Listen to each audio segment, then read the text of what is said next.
हर हर महादेव। भगवान शिव के 12 ज्योतिर्लिंग देश के अलग अलग भागों में स्थित हैं।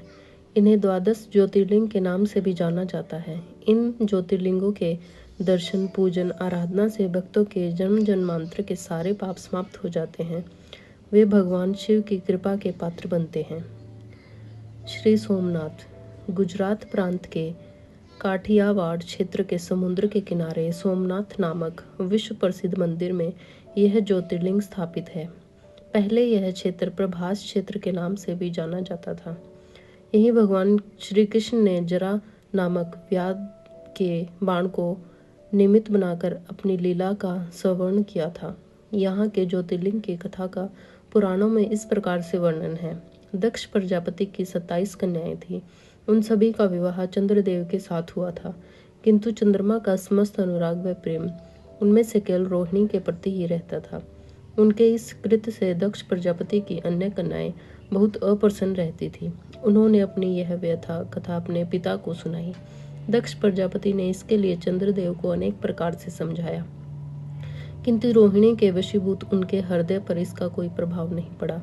अतः दक्ष ने क्रुद्ध होकर उन्हें क्षयग्रस्त हो जाने का श्राप दे दिया। इस शाप के कारण चंद्रदेव तत्काल क्षयग्रस्त हो गए।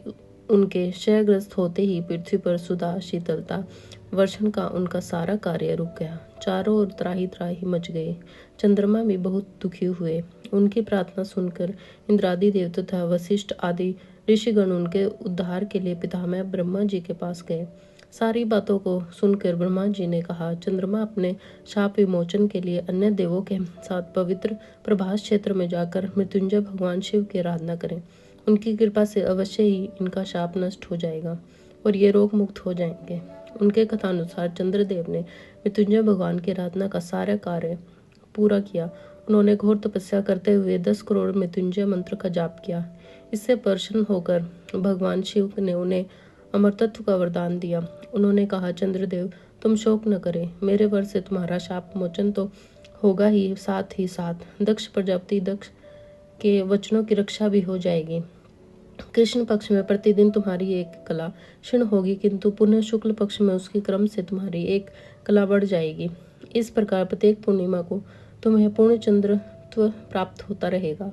चंद्रमा को मिलने वाले इस वरदान से सारे लोगों के प्राणी प्रसन्न हो उठे। सुधाकर चंद्रदेव पुनः 10 दिशाओं के सुधा वर्षण का कार्य पूर्ण करने लगे। शाप मुक्त होकर चंद्रदेव ने अन्य देवताओं के साथ मिलकर मृत्युंजय भगवान से प्रार्थना की, आप माता पार्वती जी के साथ सदा के लिए प्राणों के उदारत यहाँ निवास करें।